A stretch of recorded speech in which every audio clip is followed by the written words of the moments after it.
guys, I just wanted to come on here to share stories of my grandmother. I called her Nanny, so I will be referring her as Nanny throughout this video.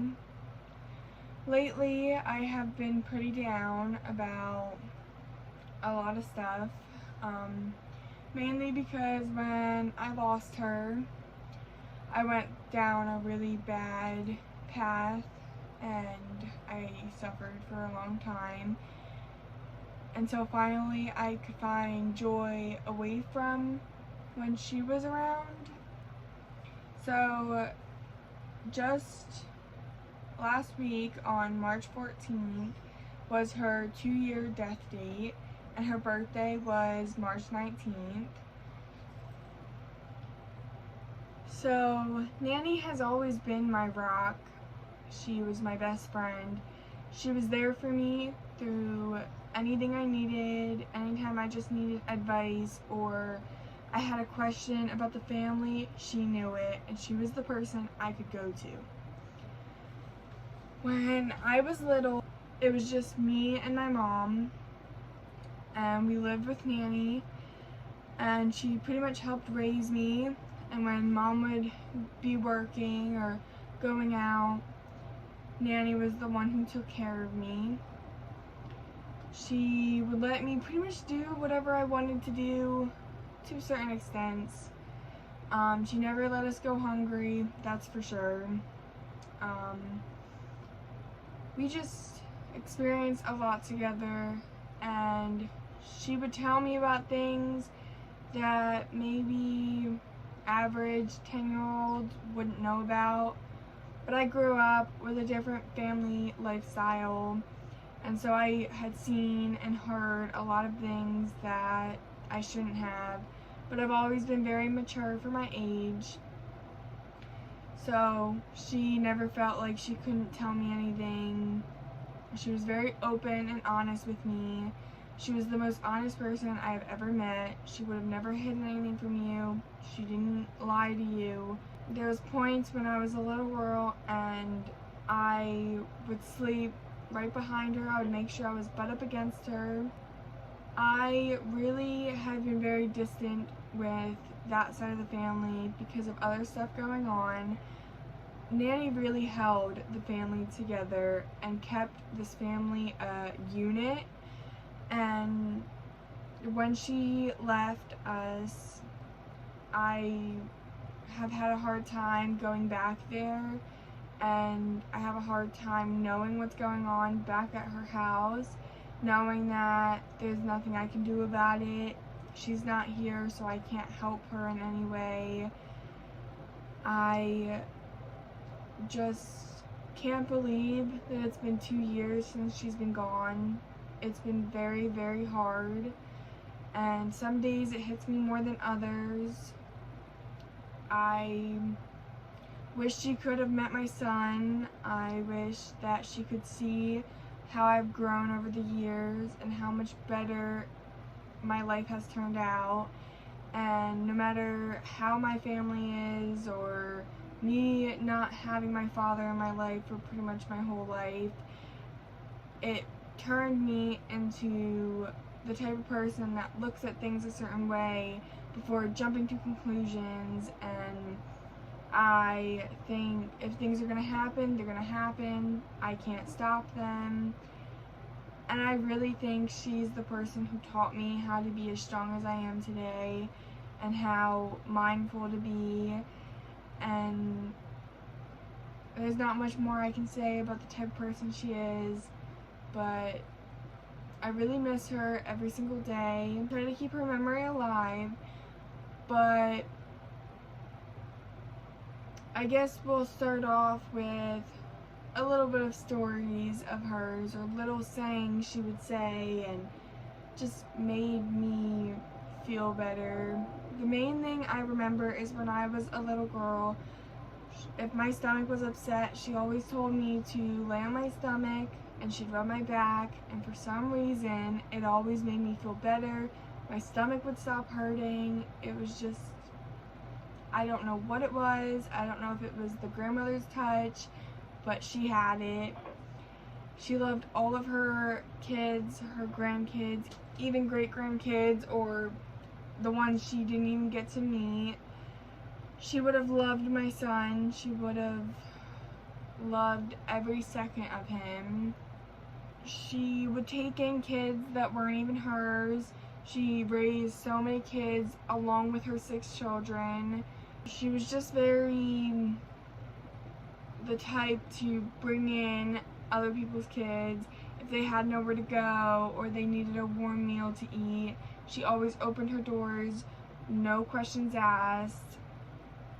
She was a really good person, and it's sad that I'm not able to introduce her on my channel and be able to experience this journey with her.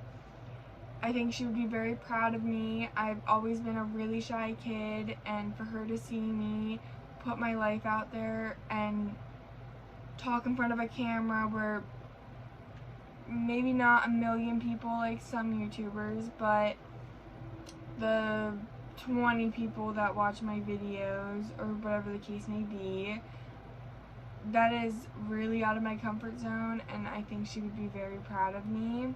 Well, I'll say a little bit about stuff she liked to do. She loved to crochet. She was always making blankets, or she would make these little magnets to go on the fridge. All I remember is the cookie magnets. That's all my fiancé talks about. He really wants them. I'm hoping to get back there and get some things of hers. She was always doing all sorts of stuff. I have so many baby blankets of hers, and now I pass it down to my children. And it's sad that she won't be here to make them blankets like she did me and the rest of her grandchildren. Another little story that I'm going to share about what we did together. She would have yard sales outside her house, and when she had them outside her house, I'd be the one to help her get all the stuff set up, and she would throw me a couple bucks for helping her, and it was just amazing, and I loved to experience that with her. I wanted to do everything and anything with her. And she would also go to Atlantic City. She would take the bus with some of her friends, and it would come to the house and pick her up. And I remember hearing stories all the time of what she experienced there and all this fun stuff. I always wanted to tag along with her, but obviously I couldn't. Or when she started to have problems with her legs and she couldn't walk as good, or when she fell down this little hill outside her house. She really started to go downhill walking wise, and every time she needed something off the top shelf or she needed me to go find something for her, I was the one to do it. I remember I sat on her lap for the longest time. Me and my cousin would actually fight over her lap because it was always me and her with Nanny. And I still think that's why we're so close today, is because the 3 of us had that bond, and it's just grown from there. Now every time I need to remember somebody's birthday in the family, I always used to call her, and now I don't know what to do when I can't think of somebody's birthday, because I can't just pick up the phone and give her a call and ask her the little tiniest question of when is my uncle's birthday, for instance. So it's been very hard not being able to reach out to her or go sit in the rocking chair across from her and just tell her little stories and share things that go on in my life and all of that. But I know she's not in pain anymore and she's not suffering, and I'm really glad for that. She just had a big heart. That's all I can really say. She was a good woman. She started to go downhill about 5 or 6 months before she actually passed. She was having issues where she had really dark stool, and it's usually a sign of bleeding in the stomach. And when she went to the hospital, they couldn't find it. I won't say where she went, but I will never go to that hospital because of this reason. They couldn't find it. They sent her home, and then she really went downhill. And then she would go back to the hospital. She would feel better. They'll send her home, and then she would go down again, and it was a complete up and down cycle. And I think in the end, she was ready to go. She always told me she was born in that house, she was gonna die in that house. And that's exactly what she did. Other than that, I really didn't have much time with her in the end, because of other reasons that I won't talk about right now. But I really missed my chance to say goodbye to her. And the day I got the phone call that she was dying, she was actively dying, I was working and I wasn't able to get off of work. It was my cousin who had called me while I was working, and I wasn't able to get off of work. I had to go on my lunch break with my mom because me and mom were working at the same place, and we went back to her house, which was only a block away, pretty much. It was very close, and she was just laying there. It just looked like she was sleeping, and I knew she was going, but I had to go back to work, and I went back to work, and I called my fiancé, and I asked him to go back to my nanny's house and check on everybody and see how everybody's doing and wait for me until mom could bring me back after work. So he did, and he said you could just feel the energy was different, and Uncle Lenny and my uncle pretty much collapsed in his arms, and it was just a terrible day around for everybody. So I came back and she was gone.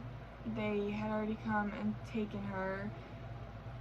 It was just so different. It was so empty feeling and so lonely.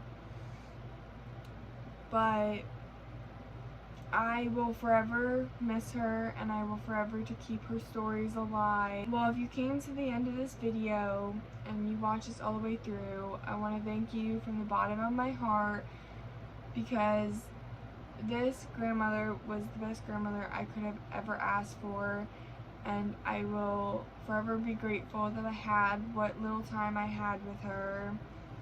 And people go through stuff like this all the time, and I just want to share my side of the story and just keep her memories and her stories and little things she would do alive. So if you have watched the whole thing, I want to thank you again. Make sure you like, subscribe, and I'll see you in my next video.